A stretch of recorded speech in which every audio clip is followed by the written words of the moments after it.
This time, it is 5:32. We'll call the meeting back to order. This is Wednesday, February 26th, approximately 5:32. This is a continuation of the Board of Finance budget hearings for the 2025-2026 proposed budget. So at this time, the first item on the agenda is probate court. I see the Honorable Ben Gettinger here by Zoom, and that's page 26. If there's any comments or statement you'd like to make, you're welcome to do so at this time. Sure. Good evening, everyone. Thank you. We are respectfully requesting that you adopt the mayor's recommendation, which was our department request. Thank you. Any questions or comments from the members of the board? None for me. Okay, well, hearing none. Thank you, Ben, for your time, and we'll move on to Health Department. Thank you. Thank you, Ben. Have a good night. Page 79, I believe. Welcome, Deepa. How are you? Good. How are you? Good, thank you. Good to see you. You too. You know the drill. Is there anything you'd like to present? You normally have a very interesting presentation, so the floor is yours. Thank you. I'm going to go ahead and share my screen.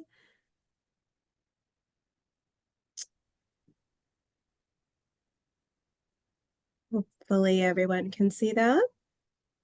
Yes. All right. So as you all know, I like to take this time usually to just give you a little update on things at the Health Department and Human Services. And then I'm happy to take any questions regarding the budget. I think a few things that I'd like to highlight this year that also tie into the budget is just some of the trends that we are seeing at the Health Department within the community. So just starting with our Environmental Health Division, which is really the enforcement arm of the Health Department. And I'm happy to share this with Peter later if any of you would like a copy. But it's really us by the numbers in terms of licenses and investigations and inspections. But I'll draw your attention to the bottom of the page where you'll see this past fiscal year from the prior fiscal year, we had a 211% increase in troubled housing cases.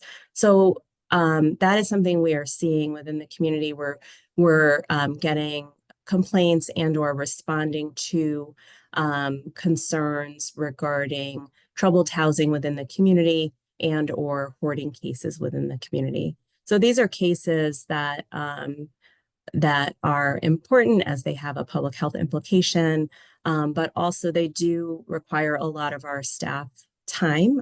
They are not always cases that are easily brought into compliance because there can be a variety of issues that are happening, whether it relates to social services needs, financial assistance needs, health concerns, etc.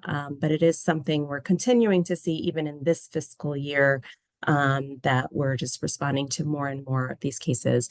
As to the cause, we are trying to figure out if it's that just more people are aware of which department to report these complaints to, and or is it just more people are home, working from home, noticing things about their neighborhoods. But we are also getting called more frequently from our first responder, fire, and police partners when they go out on calls too for assists. So that's probably the biggest thing I'll draw your attention to in environmental health.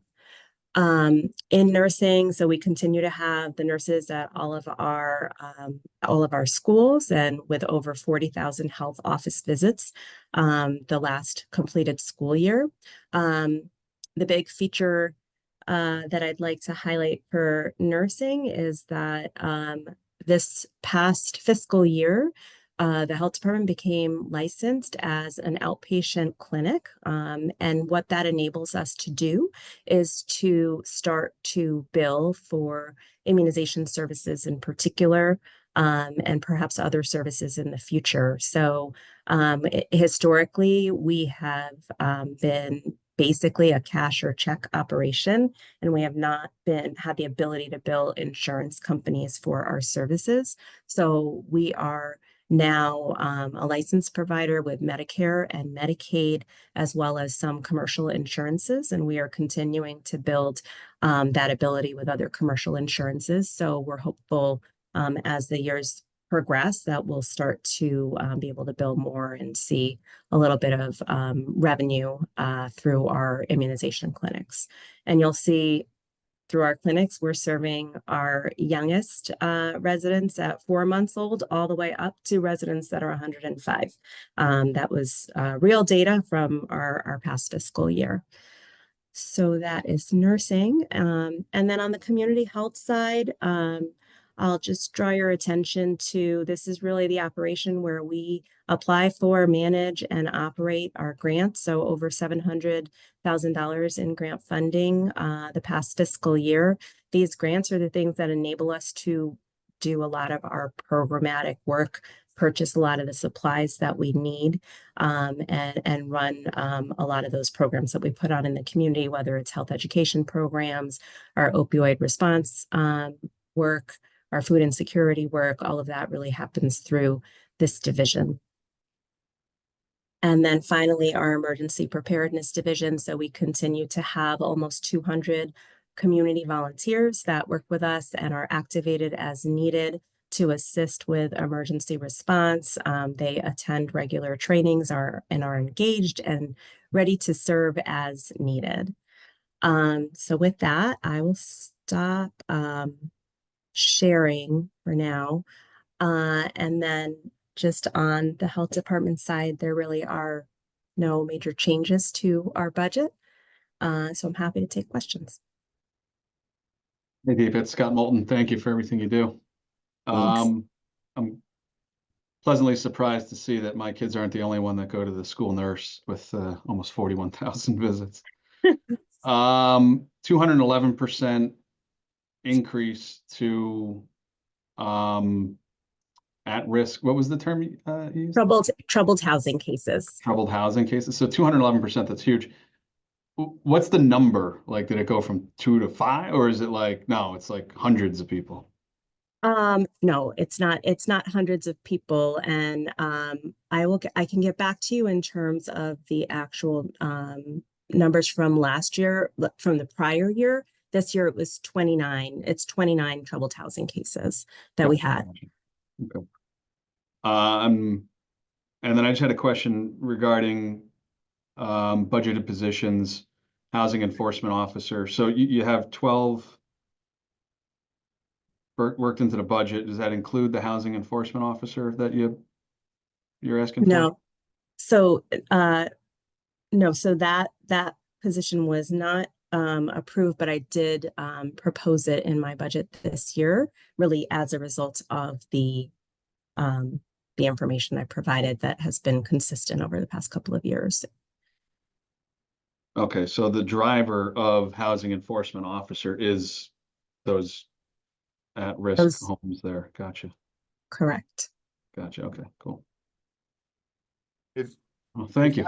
Are you referring generally to blight conditions, or is this something different than blight? This is actually different than blight.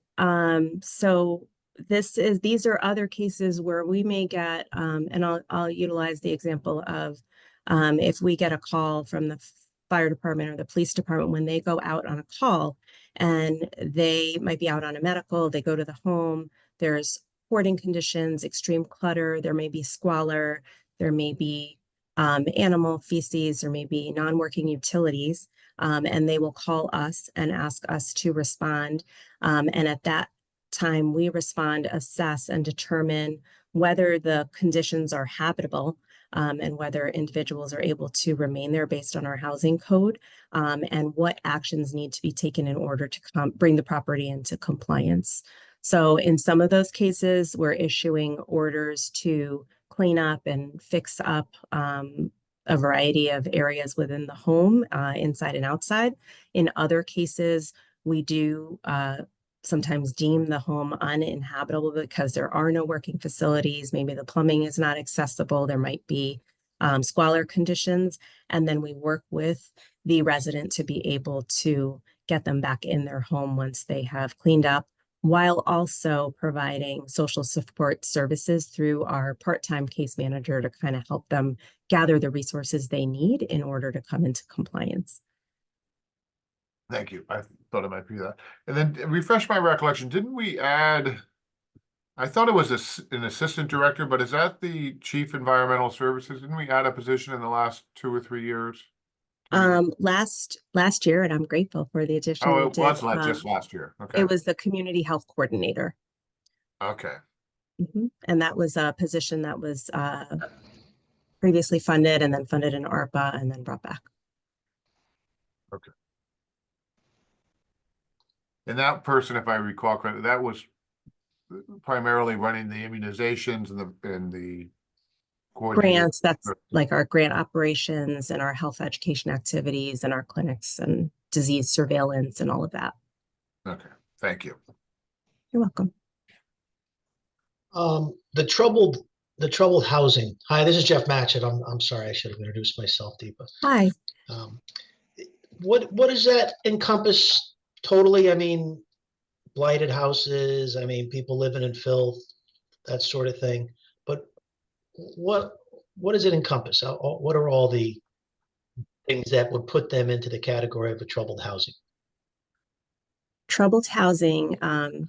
So there's a range of things that will put them in that category, but typically it is the conditions inside their home are such that it is not a safe environment or a healthy environment for them to be in the state that it's in. So they will have had multiple code violations, again, anything from unclean and unsanitary to animal or human waste throughout the interior of the home, to non-working plumbing facilities, inaccessible kitchen facilities where they're unable to utilize their kitchen, electricity, no utilities, things like that. So that's kind of, those are some examples of what might put a person in this situation and their inability or failure to maintain their home up to code. And So there's like a spectrum. There's a whole actual scale of clutter and squalor that we go by in order to determine where things are at in terms of if we're issuing orders around fixing those things, or if it's at the highest level of being deemed uninhabitable and condemning the home until they're able to clean it out and fix it. Okay. All right, thank you. Welcome.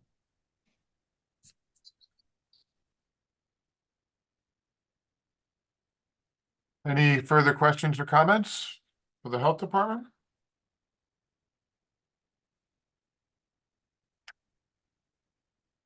Thank you. Do you also address 95, the school nurses on page 95, I believe? I do. I'm happy to take questions. What you will see here as really for the most part, the changes are either related to, the increase in minimum wage or contractual obligations. The biggest change here is that you will see that we have proposed eliminating there were 2 dental hygienist positions that we have had in our department, and those positions used to be in the elementary schools doing cleanings, dental cleanings for students and screenings. And okay, well, we were done, I think, with health department, education, nursing. So the next item is Milford, Human Services Division, I think we call it now, HSD, page 90, I believe. Correct? Um, Yep. Yeah. Yes, page 90. Is that also Deepa? That is. It is. still me. Yes. Okay, just refresh our recollection. This one always confuses me because it used to go under a different name, right? It's probably been It this used to go under HRD. HID. Thank you. yeah. That was probably 5 years ago now, but I live in the past. So, go ahead. Anything you'd like to let us know? Yeah, the budget for human services is flat, and you know, we are still conducting outreach with the community. This past year, we worked with over 1,500 households, totaling over 3,000 individuals, providing case management, emergency financial assistance in utilities, rent, mortgage, food vouchers, holiday programs, and then our youth and family services side works very closely with Milford Public Schools on a variety of programs and group therapy within some of the elementary schools, and provides programs within the community along with the Mayor's Youth Award each year. But the budget remains flat as requested. Okay, thank you. Any questions or comments from the board? I don't really mean to backtrack, but I think you were saying we lost the school hygienists. And that, I mean, is that fine or? Yeah, so when we were talking about the education nursing budget, yeah, Right. we had proposed elimination of the 2 hygienist positions. So what I was saying was that we paused that program when COVID hit due to the high risk nature of the work being done in the Right. schools. And since then, about a year ago, we conducted a survey of Milford families with children in elementary schools to try to determine what the need was, because Mhm. we had not really heard any feedback when the program was paused. And what we found is we had over 900 parents respond to the survey, and 99% of them responded that their child has regular access to dental care, with 95% reporting that they have a family dentist. So based on the survey and the data we had, it doesn't seem like it's a program that is needed at this time. Right, makes sense. Thank you. Thanks, Deepa. Thank you. Okay, any questions on anything further for those 3 departments covered by Deepa? Otherwise, we'll move on to Law Department. Thank you. All right, thank you. Have a good evening. Be well. And just, I will, start the discussion on the Law Department, but I typically recuse myself from voting on the Law Department. So, at that point, Scott, I'll turn the meeting over to you, and we're on page 24, Law Department. Great. Good evening, everyone. Can you hear me? Yes. Okay. I don't have a presentation, other it's a flat budget. The only changes you may see are contractual obligations reflected. And that's about it. The only change I saw from our request to the mayors was under capital outlays for computer software, our docket management program, but we had requested $6,000 for that. It was reduced to $1. But those are sacrifices we make. So happy to answer any questions. Pretty straightforward, thank you. You have 7 on the roster here for positions. You currently have all 7 full? Or The paralegal position is not filled. Your recording secretary this evening has been doing kind of double work as our risk manager and paralegal for some time now. We went out, advertised for the job within the last year. We did not get, I would say, qualified candidates or candidates that would fit the bill. The plan is to probably go back in the near future and try again. We're a little underfunded, not not underfunded, not to say I'm asking for more money. Mayor, don't get alarmed, but just in terms of where positionally to recruit, that line item is a little light, but we'll make do. So comparatively speaking, paralegals could get paid more elsewhere, is what you're saying? Yes, Scott. Great. We have fantastic benefits in the city, though. Get to work with mayors like Tony, get to work, get to see Lauren walking by, work. Fantastic place, get to work with Justin. Can't put a price on that. You can, it's priceless. All right, does anybody else have anything for Attorney Bertram?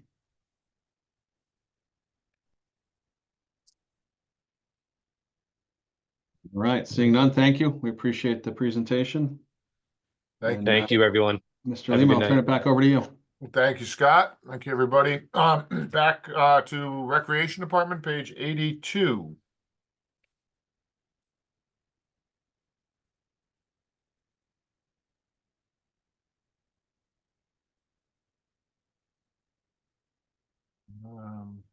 Do we have anybody from Recreation here tonight? I see Justin on the phone making a call. I'm gonna track Bill down. I know I'm Billy's- waiting for you guys. Billy's here. He's dialed in. He's the 410 number. 410 number. Can't hear him. Maybe he fell asleep with all of the excitement that we've had at this meeting. I don't know how you could sleep through that. I don't know if he can unmute himself, actually. Oh. He's on Well, the his phone phone only. seems to be, maybe it's because his phone is muted. He should be able to unmute himself now. He's unmuted, he said. Nothing. Well, maybe, I did just talk to Bill about an hour ago, so I know he's traveling. I'm happy to answer any questions. well, I appreciate that, Justin. And for Bill, thank you for joining us if you're traveling. I guess if there's any questions, we can direct them through Justin or request that the department fill us in after the meeting if there's anything that we need specifically. Anything from the board?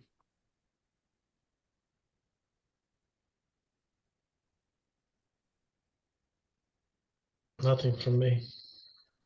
In terms of a report, I know Bill is gonna wanna talk about this. He's been very excited to announce that Camp Argo is coming to Milford. They will be utilizing the lower Eisenhower Park area. Camp Argo's been in Orange for a number of years now, but just wasn't working out with their current place. They looked at Eisenhower, and it's a good match. So it'll be a long-term facility use. I think for 8 weeks they'll be down there. They will be compensating the city for the time in which they're using the facility, but it's a pretty good option for Milford families who will get a discount should they choose to send their kids there. What is Camp Argo, Justin? It's where Canadians teach us how to escape Iran. It's more of an outdoorsy camp. I don't know what they'll be doing in Milford just because I haven't seen the space, but archery, canoeing, kayaking, trail hikes. Again, the lower Eisenhower Park's a little different than where they currently are, so I'm not sure which of those activities they'll be able to do. I know the pond probably isn't the best for swimming or kayaking, so they may have to make some adjustments. But having 2 kids, I've heard nothing but high praise for Camp Argo. although Yeah. I've never had my kids go there. Yeah, Just because they don't like camp, nothing against Argo. I don't think there's been any swimming in that pond since 1970, so. I think they've- That sounds about right. Quick question, and I don't know if you can answer this, Justin, but with seasonal temporary, 23, 24, it was just over 300,000. Last year it bumped up to 415. This year it's bumping up to 465. Mayor recommends 375. Like, That was a typo. It was supposed to be somewhere in the, I'm struggling to pull up the page. What page are you on, Scott? 82. 82. I was It's off by a seasonal few. temporary. Yeah, I believe it was supposed to be 25,000 higher than 415. So what is that? 440? It's supposed to be in that range. It was something that will be coming to this board to request a technical amendment on. Sure. But yeah, this is an account that has been historically underfunded pre-COVID. With each minimum wage increase, it puts significant strain on that line item. It has been supplemented with ARPA funding, and that will expire at the end of this fiscal year. So the thought was over the next couple of years to slowly build it back up to reduce the fiscal cliff that'll be created when we have all of our programming back under that line. So that what was covered by ARPA was the summer playground program. Gotcha. All right, And thanks for that will clarifying. come 'cause that back was- onto yeah, our that- side that of the helps. budget next year. Understood. Thank you, Justin. Appreciate it.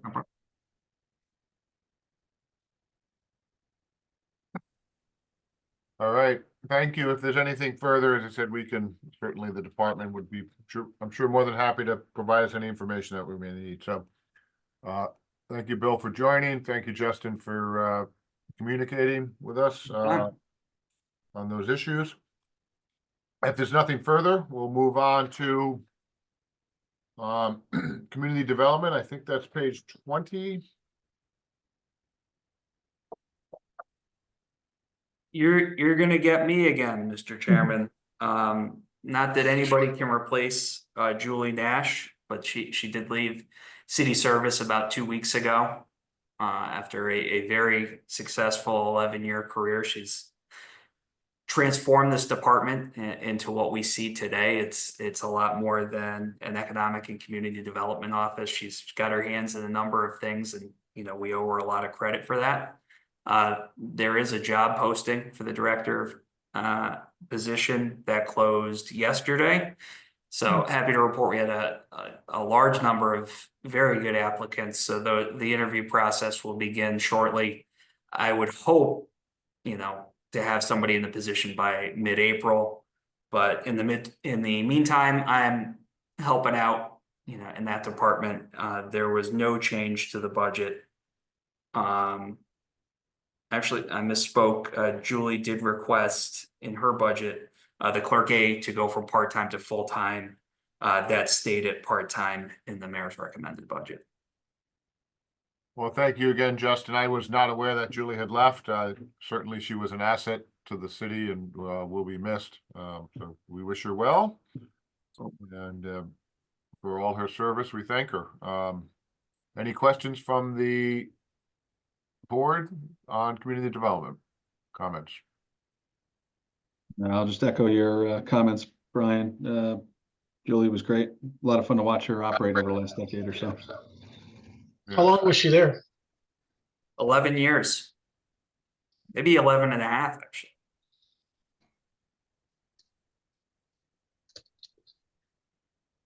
Well, I'm sure we'll get another qualified candidate, so good luck with the search. Any further questions or comments? Community development? If not, we will move on, page 51, to the fire department. And I see Chief Fabrizi. I saw him earlier. Oh, there he is. Hello. I am here. Good evening. Good evening, everyone. I want to say it's a pleasure to be here, and I thank you for your time and consideration during the budget process. The fire department continues to take a conservative yet calculated approach to proposed budget increases. Please keep in mind as we navigate through the second half of the current fiscal year, that for the first time in well over a decade, we are operating with a budget that meets the obligations of our collective bargaining agreement. We're grateful to the mayor for having made that happen. We have taken the time to evaluate expenditures from previous fiscal years and crafted our proposed budget based upon the data we observed. There are numerous factors we must consider, including but not limited to the health and safety of our firefighters, training objectives, and rising costs across the board due to inflation. We continue to seek grant funding opportunities and have been awarded $441,000 for new self-contained breathing apparatus in the past year alone. In turn, this will alleviate the city's obligation and taxpayer burden to fund or bond for the purchase of this mandatory life-saving equipment. The fire department remains on pace with generating approximately $2.75 million in revenue for the city at the conclusion of the current fiscal year, an approximate $250,000 increase over the 23-24 fiscal year.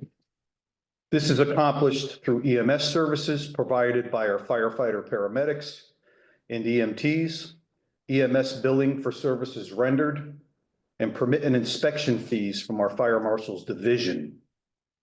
As a reminder, 75% of the EMS revenue and 100% of the fire marshal's fees go directly into the city's general fund. The fire department receives 25% of the revenue and is capped at $500,000 per fiscal year. We receive $0 of the collected fees from the fire marshal's division. We continue to face other challenges such as employee retention, which can negatively impact our overtime and wages line items.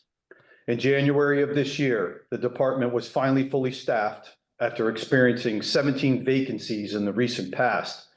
Less than 2 months later, we're looking at 4 confirmed vacancies by the end of April. The city continues to see a staggering amount of development and growth, particularly through construction of multi-unit housing and apartment structures. This factor alone has and will continue to increase our overall call volume and the demand for services from our department. The fire department continues in its mission to provide the highest level of emergency services and care for our citizens and visitors. We respectfully acknowledge the difficult decisions that all of you are tasked to make regarding the city budget and simply ask for your continued support and consideration. Regarding the budget itself and our proposed budget compared to the mayor's proposal, there were only 3 line items that I'd like to point out, and one of them being holiday pay. If you look at, we came in approximately $714,059, whereas the city recommended $650. And I want to say I would appeal to Peter Iridisi for that number, the accuracy of that number. And we do trust in him for the accuracy of that number, because there are so many variables to be calculated when it comes to determining exactly what the holiday pay would be for all employees, being that certain employees are at different steps throughout different times in their career, and that changes throughout the course of the year, the fiscal year. So with that holiday line item set aside, there were only 2 line items in which the fire department did not receive what we had asked for. And the total between the 2 of them was $20,000. Again, we look at that as a minimal amount, but however, we understand that everything adds up and it matters. Again, I would just like to point out those 2 line items and let you know why we asked what we asked for and why it's important that we do our best to try and keep the pace. Number 1 is training expenses. We had asked for $70,000. We received, the mayor proposed or recommends $60,000. Again, training is imperative. We have a very young fire department. Over 50% of our department is less than 10 years of service, and 25% is 5 years or less of service to the city. Now, I can tell you in my almost 32 years of tenure here, that is not of the norm, if you will. It has become the norm, and it's not particular just to the Milford Fire Department. We've seen large turnover rates in the fire service with retirements, and candidates are much younger and maybe not staying as long. They're hopping from department to department. I mentioned we have a retention issue that we do contend with. So our department's very young, but what that does is as administrative chiefs, we have to pay close attention to that, because keeping our firefighters well-trained, because of that lack of tenure and experience on the upper end, we keep them well-trained to keep them safe, and also to make sure that the service we provide remains top-notch in the city. And that requires an investment. So that training investment is very important to the department. The other line item is fire clothing and rubber goods. We had asked for 100,000. The mayor's proposed is 85. You obviously see that we wear turnout structural firefighting gear, we call turnout gear. Every firefighter has 2 sets of turnout gear. We do that because of cancer initiatives, cancer and safety and health initiatives. They have a primary set and a backup set. With the approximate 100 firefighters we have working the line across 4 shifts, we've developed a program in which we buy 25 sets of gear per year, which puts us on pace with the primary set of turnout gear becoming their backup set, and we get 10 years of service life out of that turnout gear. The NFPA requires you to take that gear out of service after 10 years, regardless of its condition. Again, we crafted a replacement program, and if you look at the average cost of a set of turnout gear exceeding $4,000 per set just for the coat and pants, that puts us at $101,000 per year. So we know that number we have to spend. Again, so the fire clothing and rubber goods, that $100,000 number is based upon what the current cost of our turnout gear, and we have gone to great lengths to readjust our spec, to shop it across different vendors, to try and procure the best deal while still maintaining this health and safety of our firefighters. So we've done our part in that regard. So the 85 does fall a bit short of our mission of maintaining that 5-year rotation and keeping on pace. With that said, I'm open to any questions you may have regarding that, and please feel free. How can I clarify or answer anything that you may have? Well, Chief, thank you for your presentation. Very informative. Appreciate the detail. Any members of the board have any comments or questions for the fire department? Yeah, Mr. Chair, I got a quick question. Thank you, Chief, and thank you for all that you guys do for the city and surrounding towns here. Overtime EMS, so that's just overtime. Like, how much of the regular wages would be, is an estimate, doesn't need to be exact, but dedicated to the EMS services that you're providing? Or maybe a better question is how many staff or positions?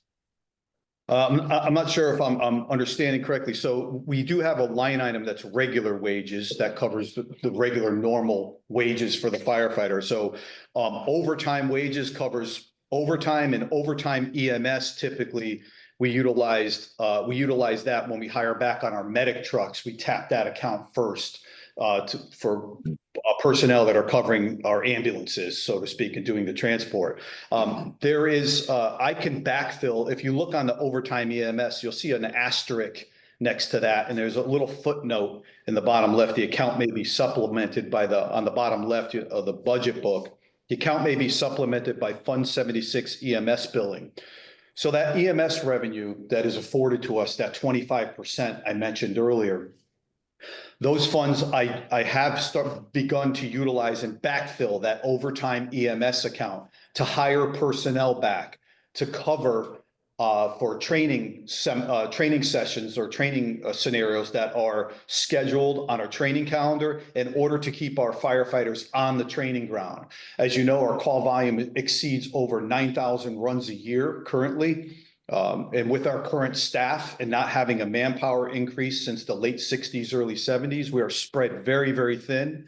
So to keep the firefighters on the training ground and to check the box of mandatory training, we have to get creative in how to keep them there. And that's one of the methodologies I use. So the overtime EMS covers personnel that are hired back for the ambulances. And however, I can backfill it with the Fund 76. The overtime regular will cover vacation days, normal sick time, people that are off on sick time being hired back in normal shifts. I hope that clarifies. Yeah, thank you. Thank you for answering my butchered question there. You articulated it and answered it, so thank you. And just for the board, the chief had mentioned the revenue generated by the paramedic and inspection fees. That revenue's shown on page 6. It's almost just under $2.5 million between the inspection fees and the paramedic fees. Page 6 on the general revenue side. Quick question for the chief. This is Ray Arnold. Hi, Ray. Hi, what are special operations? Special operations would lend itself to anything hazmat related, marine unit related, things slightly outside the norm that fire departments deal with, but that would be considered a special operation. Gotcha. Thank you.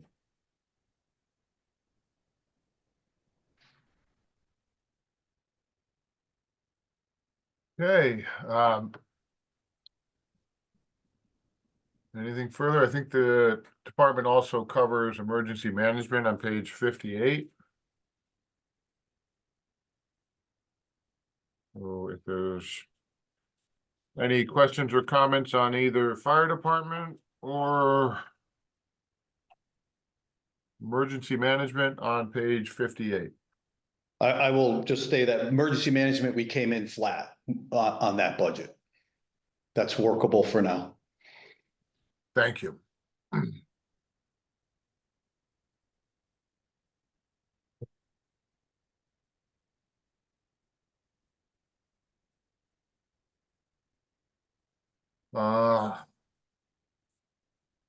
And I believe you also may address CMed on page 88, but that is simply a grant, right? That is per capita grant, if I recall. Correct, and I believe, to my knowledge, that the CMed, even though we utilize the CMed function as an EMS system, that is a component that is invoiced to the PSAP or the dispatch center, and I believe it's handled by the, police department. All right, thank you. And lastly, again, not really your department, but it does have hydrants in there, so page 62, lighting hydrants and water. Those are the charges that get passed on to the city by the various utilities. Correct. Again, those are somewhat pricing that is not necessarily handled by the department or set by the department. We've been with, obviously, we're with Regional Water, and we have a lease to with them or an agreement, I should state, with them to manage the hydrants, repair them, provide yearly flow testing, which in turn correlates directly to our department's ISO Class 1 rating. So it affects that as well. So that's imperative. So our water supply. And then as far as street lighting, I know that's in there, but it's not a component of the fire department. Just another quick question. Is the hydrant installation, are those new or replacements? It could be either or. To a degree, depending upon, usually hydrant replacement is on the Regional Water Authority, because a hydrant, if it's damaged, that's part of the program, and why we pay the 1.29 covers. If a hydrant is struck by a motor vehicle, they'll come out and replace it. It's more for new installations, but again, the 6,000 doesn't afford us much. We have very, very good coverage in the city. Where our deficiency lies in water supply is up north of the Post Road, up Wheelers Farms Road, in the off of Wolf Harbor, the Astriab, Red Root Lane areas, where we struggle with water supply. Now, although the $6,000 is welcome, it's not enough for the fire department to start chipping away and make some headway at this point. We are in current discussions with Regional Water to see if we could potentially move the hydrants, or at least install one hydrant maybe every couple of years up there to try and close that gap on the water supply in that area. Gotcha. Thank you. Well, isn't that really a project that needs to be done when we bring the sewers up Wolf Harbor? I mean, it's all No, ledge. no, I live up on Wolf Harbor. I don't want sewers. I don't want water. Oh, sorry. I hear you, but that's you live on top of the mountain. Hi, Chief, Jeff Matchett, how are you? Good, Jeff. I just have a question. Does the contracts with UI and the Water Authority get negotiated periodically, or is there a term? Or is it just a yearly, we pay what they say type of thing? That's a great question. As far as, I'll speak to UI first.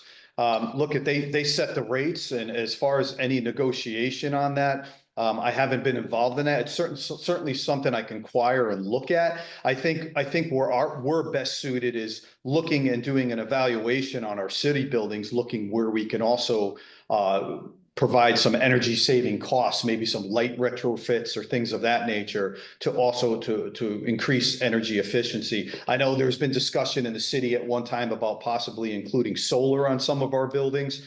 But again, I think that's a much bigger discussion for another day. We're not opposed to any of that, but I could certainly look into that and get back to the board if you wish. But speaking to the second half was the Regional Water. I believe they set the rate. I'm not sure, and I don't believe that's a negotiable rate that we can potentially do, but I could certainly scratch below the surface on that as well. I'm more than happy to.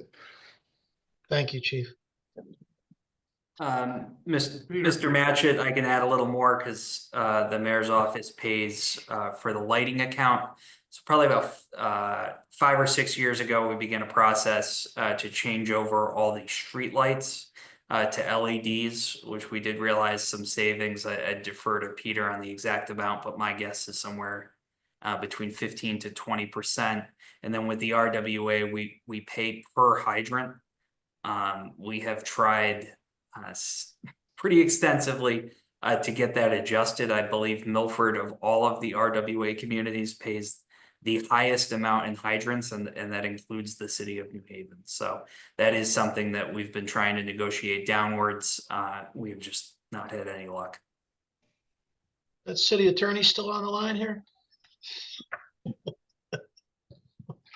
Yeah, it's they've tried it in the legislature. They've tried it all over the place. I don't think the water company tells us what to pay, and we got to pay. Yeah. It's a political issue, not a legal issue, I don't think, so. Well, thank you, everybody, for that.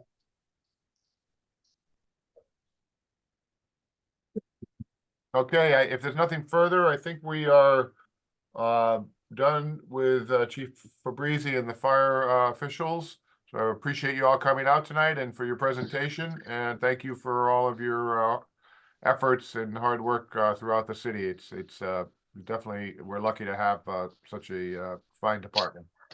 Thank you. We appreciate it. Thank you. Thank you.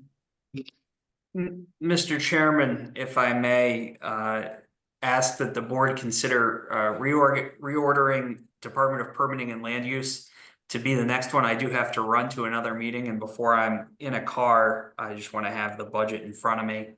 I am filling in for that role as well. Our director has left or retired probably last October. So we are in the process of searching for a new director. Do we need to add another line item to the mayor's budget? Because you're wearing a lot of hats tonight, Justin. I'm wearing a lot of hats. It's a good thing I'm bald, so it covers my head.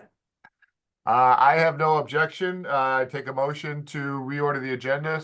I'll make a motion, Mr. Chair, that we reorder the agenda to allow Department of Permitting and Land Use to go next, slightly ahead of MGAT. Thank you, Scott. Is there a second by Lauren? Second. Yes. All in favor? Aye. Opposed? Aye. No opposed. The motion passes, and the floor is yours, Mr. Rosen. What page is that? Cool. It starts on 27. 27, I believe. Thank you. 27. To all the departments and organizations who I just cut in front of, I'm sorry, but do appreciate your indulgence. So for this budget, the biggest change you may have noticed over the last several years, our previous director had been trying to merge the several divisions within the Department of Permitting and Land Use. That includes inland wetlands, the building department. Been trying to merge some of the more common budgets, copying fees, cell phones, postage. This year, Peter has worked extensively with Tanya Barnes in our Human Resources office to try and parse those back out. I can tell you right off the bat, I've heard from a few divisions that feel, when we backed everything out, we didn't give them enough in postage. So, there may be a technical amendment, not so much that the overall amount will change, just where it's allocated to. So we're working on that with the divisions now. But again, I did mention our director, Joe Griffith, did retire after, I believe it was about 10 years with the city. So we're grateful to Joe for all that he's done. He took over a department and turned it into a well-oiled machine. So we have been able to operate without a director for a little bit. We began the search process in October, did identify a few candidates, but we're back to the drawing board, so that job is reposted. Again, hope to have somebody in that position by the end of the budget process, because that is a vital role. Thank you, Justin. It's certainly a critical department and a critical position for the city, so hopefully we can get that position filled. And I would be remiss if I didn't at least thank the staff who are there now. It's not lost on us that they have been shouldering so much more daily in the terms of daily responsibilities to help keep things moving over there, to keep the lights on. So a lot of credit goes to them. They've been doing an excellent job. Justin, to that point, are they fully staffed outside of the director position? Outside of, I believe we are. No, we are down a building inspector and a chief building inspector. Yeah. Another critical position that's hard to fill. Yeah, the chief building inspector position is posted. The building inspector is not. Again, we're doing pretty well. We've got about 3 people in the building inspection office. We also do have someone on loan who happens to be a Milford resident, but a building official in Stamford. So thank you to the city of Stamford for loaning us somebody. He's been with us a couple of days a week and certainly instrumental in helping us, push the paperwork through after hours. So. Thank you for the update. Any questions or comments for Justin on the building or permanent and land use?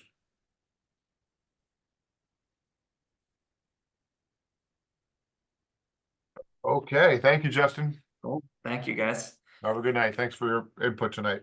Not a problem. Happy to help. Have a great night, everybody. Thank you. Okay. Okay, moving on to page 88, Borough of Woodmont. Welcome, Mr. Benessi. Thank you for your patience. Sorry, couldn't find my unmute button. How's everybody doing tonight? Good. Good. Okay. It should be kind of short and sweet. The most important thing that I want to say is that I screwed up when I was clicking send to Peter and the mayor, and I sent last year's BR1 and didn't realize it until like 2 weeks ago. This is the real BR1. It appears that we were looking for a 0% increase when in fact we were looking for 304,000 as opposed to 265,000. We've had some large increases, new public works contract last year that we're already under, that went up 7%. We did paving this year. We're working on, we did handicap ramps. We paved the entire length of Kings Highway. Our city reserves are completely depleted, and we have two other projects that we're working on. One is the Belmont Street drainage groin, and possible sand renourishment on the Middle Beach. The reason why that is so important is because we are under it's a 50-year agreement that the city had with Army Corps of Engineers and FEMA. The city back in 2007, I believe, decided that they weren't going to put money into it. You had two other Category G beaches in the city. You lost the designation on that. The borough, excuse me, has been maintaining that with our funds. And thank God we had, because both Irene and Sandy were taken care of. Because once there's a disaster declaration, we've got 20 some odd years left on that agreement, and it does require periodic renourishments of that 1,500-foot stretch of beach, which is public beach, which goes from Clinton Street down to the Belmont Street groin. I'd be happy to answer any questions. Thank you. So if I understand correctly, the actual request is 304,000 for the grant? Yeah. Okay. And I understand. I talked to Peter, I talked to the mayor's office, and there was nothing they could do. And I just thought I would throw myself on the mercy of the finance board to see if there was anything that they might be able to do. Thank you. I didn't look back over the last couple of years, but this would be our third year without an increase. Okay. Thank you. We've had the highest increase in costs, and I don't need to tell you guys, with the cost of everything going up, it's been nuts. Thank God we don't have to buy eggs. Ed, it's Scott Moulton. How are you? Quick question. You guys do your own plowing for snow removal? Snow removal, you guys do your own? Oh, yeah, we do our own snow removal, storm drains, street paving. We do, basically, I am like Chris Saley's assistant. Good or bad, I don't know. Well, we certainly feel sorry for you if that's your role, because are you through the budget for snow removal this year? Or oh yeah, we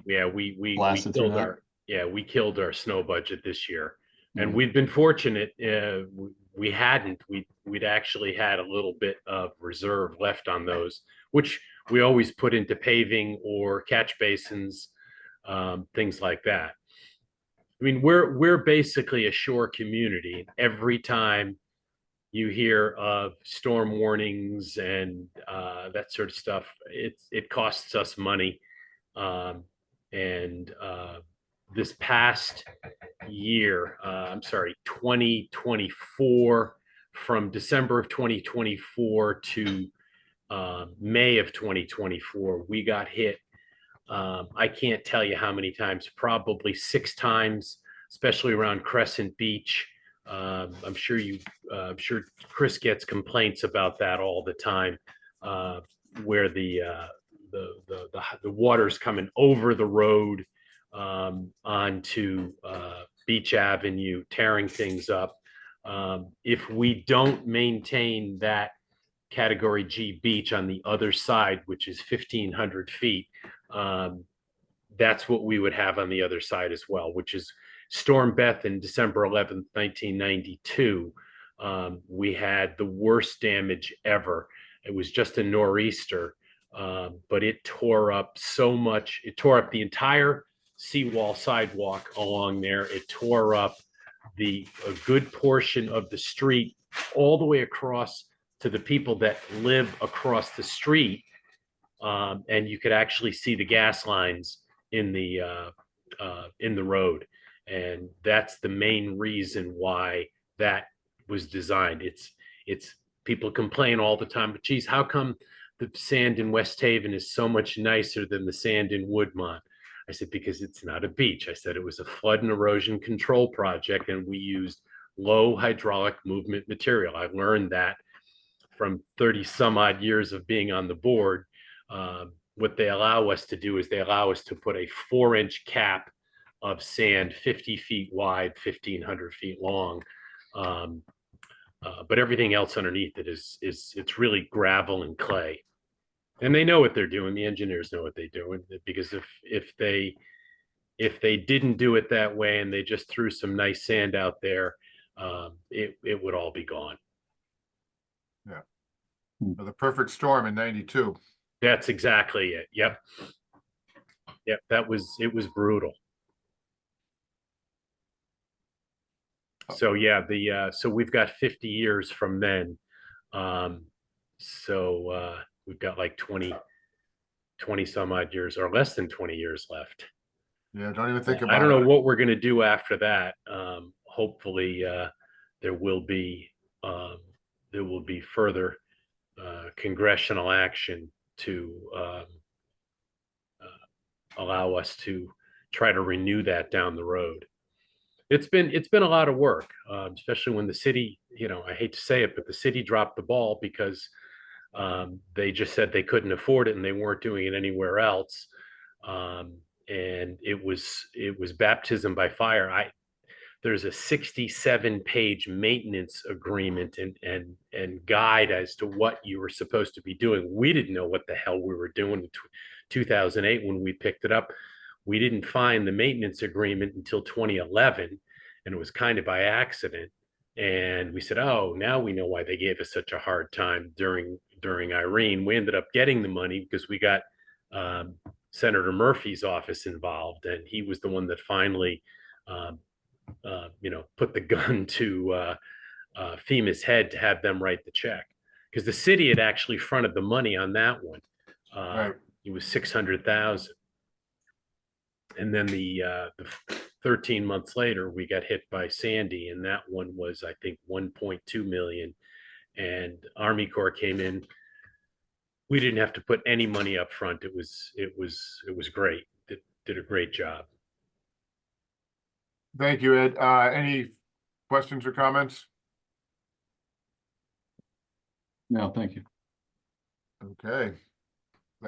Thank you for all your work down in Woodmont. Oh, my pleasure. Okay. I think we skipped. Did we skip MGAT? Yeah.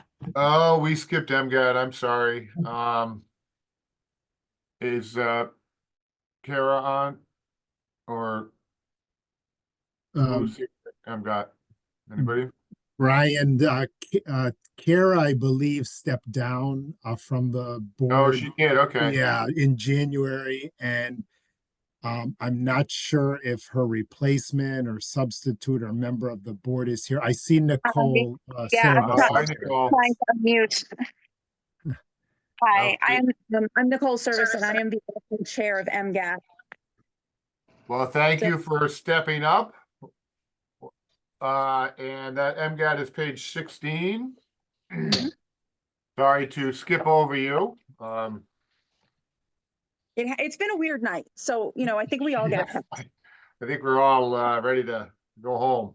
Or at least me, because I'm still at the office. So, excuse me, MGAT page 16. Anything you'd like to say? I think we're familiar with all the work that you do.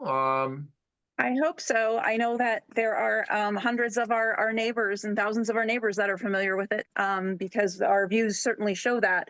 MGAT, when we put in our request to the mayor, we just wanted to be able to show more, to be able to present more boards and commissions, and include different meetings like the police and the fire and Parks and Rec, and to be able to do more events within the education system, like additional sporting events and additional arts events. We manage our time very well. We also want to make sure that our director and our producer and their skill set are those rates are meeting market rates, so that way we can to retain them, because they are true assets to this community. We definitely offer more than other public access in the area. So we want to just continue to do that work. And so we are hoping you'll move forward with the mayor's recommendation for a slight increase, which will give us the ability to pay our skilled staff.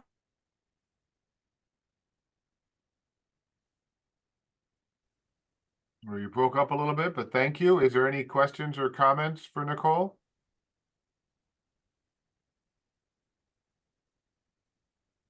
Capital costs. We cover all the capital needs through grants. We've been very good about doing that. So it's really manpower. And in the last couple of years, we've included our students from the high school, the 2 different high schools in our programming. If you've watched the football game, we now have color commentary and the play-by-play, not done by adults, but from a student, one from law, one from foreign. And we plan to continue to do that. And a number of our camera folks are from the different broadcast journalism classes and eventually end up working for us, starting off as volunteers. So those are the things we want to do to continue this in this community. But I'll happily answer any questions you may have. Thank you, Nicole. Any questions or comments from the board? Well, you guys made this easy for me tonight. Yeah, well, you appreciate your patience and waiting. Sorry to keep you last on the agenda, then skipping over you. So thank you for all your efforts. Right. Appreciate it. Thank you. Yeah. Good night. We did Borough Wilmot, Boys and Girls Club, page 9-2. Hi, Megan. Hey, everybody. How are you? Good. How are you? I'm wonderful. Thank you. So what good things are you up to now? Oh, we're up to a few things over here at the club. So in 2024, the Boys and Girls Club served 1,380 children and teens. We provided them with a safe, structured, and enriched environment where they received academic support, participated in STEM programs, they were active, and they built critical life skills. Our programs are a vital resource for working families, ensuring children have a safe place to go after school and during the summer. This year, we are not requesting an increase in funding. We're asking for the level funding of $100,000, which is the same amount we've received in previous years. However, I do want to acknowledge some of the financial challenges that we are facing, like many organizations and people right now. Some of these increases include the continual increase in minimum wage, the inflation cost of all of our program materials, as well as the anticipated increase in transportation at almost 20% next year. So despite all of this, we remain committed to keeping our program fees as low as physically possible to ensure that Milford families, regardless of their income level, have access to all of our programs. Additionally, last year, we provided over $115,000 in financial aid and scholarships to all of our families that participated, allowing hundreds of kids to attend our program regardless of their financial status. Once again, we are always very, very grateful for the commitment of the city and your partnership, which allows our children to have access to safe, structured programs. The city's continued support makes a real difference in the lives of our youth and helps us to ensure that every child in Milford has the opportunity to reach their full potential. So on behalf of all of our families and staff and board of directors, thank you for your continued support of our program and generosity. Thank you, Megan. Excuse my ignorance, but have you moved over to the St. Gabriel's yet, or Oh, is that goodness, happening? not Or not yet. happening? I can't. It has not happened yet. We are working very hard to get it to happen. The challenges that we're currently facing is that a lot of the money, about $3.6 million in funding for the building that we received, is federal funding. And there are a lot of things that we have to accomplish in order to be able to receive that federal funding. So we're working with the city right now to get those things done so that we can get the money in our hand. Contractors don't really like to work on a promise to pay. They really want to get paid when they're doing it. So We are working to get that money in the account so that we can get them paid and get hire a contractor and get everything done. The good news is I heard once we get to that point, it'll happen very, very quickly. We just need to get there. So we are working very hard and the building committee is working very hard as well as the mayor's office to get it done. Well, good luck with that. It'll be a nice asset once it happens, so. I am very much looking forward to it.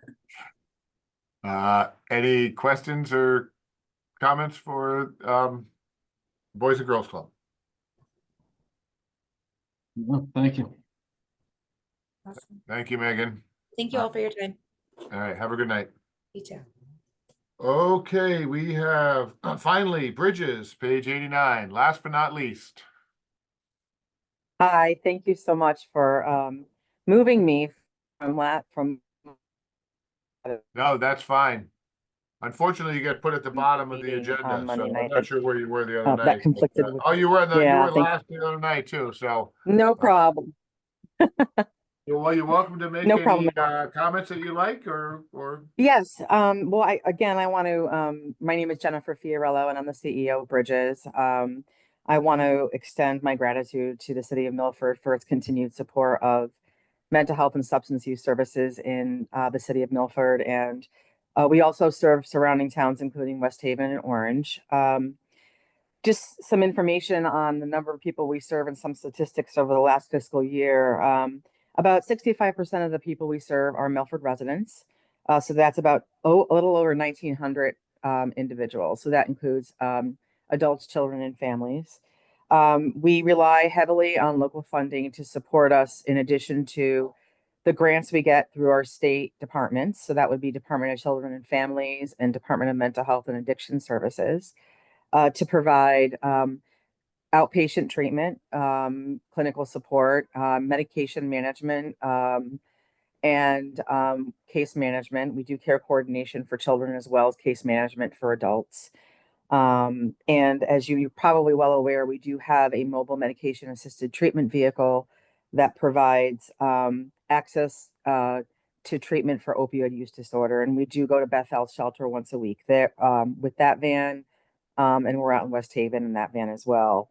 Some of the our recent expansions have been in the schools. I'm not sure if you've been aware that through separate grants with the federal government, we do provide clinical trauma-based, evidence-based trauma-informed care and treatment to children in Jonathan Law High School in Foreign, East Shore, West Shore, and Harborside.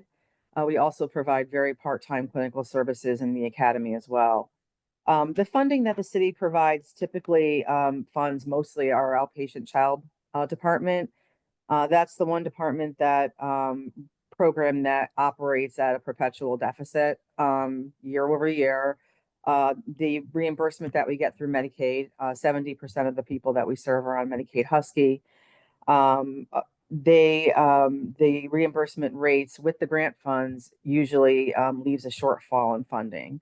And so the city of Milford helps us support not our school-based services, but our outpatient child services at our main site in Milford, and our adult services as well, adult outpatient services. Those are the most expensive services to provide within the organization because we have to pay our prescribers and our clinicians, and those are the most expensive staff within the agency. So we did ask for a little bit of an increase this year. Instead of 380,000, we asked for 400,000, and the mayor recommended 385,000. We haven't had an increase for a while. I don't even remember when.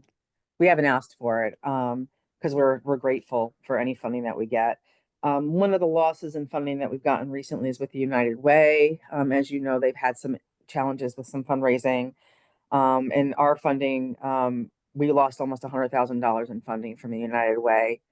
That we still get funding from them, and we're very grateful for that. But we still have that gap in funding locally. So that's been a bit of a challenge for us. So anything that we can get from the city of Milford is very helpful.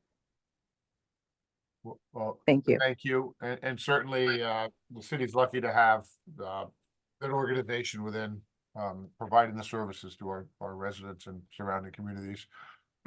Any questions or comments from the board? Yes, Jeff. Hi, good evening. I just have a Hi. quick question. West Haven and Orange, do they contribute as well? Orange does, yes. We serve about a little over 100 residents out of Orange, and they give us about $100,000 a year, a little over than that, more than that. So it's quite a bit. West Haven, while we don't have a line item in their budget, they do support some of our school services, as does the Board of Ed here in Milford. And this last year, we did receive one-time ARPA funds from them to fund some of our outpatient services. And they also, through CDBG funds, West Haven provides, a small grant for elderly outreach and case management that we have in West Haven. We serve significantly more Milford residents than we do West Haven and Orange, correct? Orange, we only serve like probably 130 out of Orange. And like I said, they give us about 110,000 a year, usually. West Haven, it's creeping up in West Haven though, because we've expanded quite a bit, through some federal funding. So, we have been providing more services out of West Haven, but by far still Milford is primarily who we serve. Yeah. I would say about 35% of the people we serve are from West Haven. It's gone up. So who we serve in surrounding towns, it might be Stratford, Woodbridge, Bethany. They're very small numbers. Stratford's about 100. Okay, thank you. Sure. What's the total number of people you serve in total, do you know? It's over 3,000 adults, families, and children. And then Bridges works with Milford Prevention Council, West Haven Prevention Council. So those, even though the Prevention Council is the Milford Prevention Council, we actually hire the staff through the Prevention Councils. So through the Prevention Councils, about 5,000 people are touched across our catchment area through education, prevention strategies. Thank you. Sure.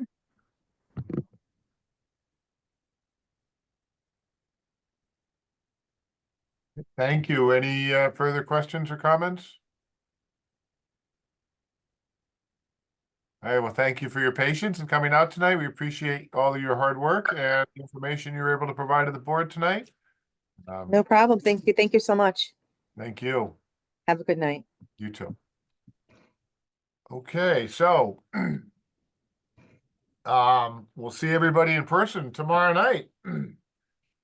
And I'll make a motion, Mr. Chair, that we recess until tomorrow, which is Thursday, February 27th, where we'll reconvene in person, conference room B, as in boy, at the Parsons Complex at 5:30 for the education operations of the Board of Ed.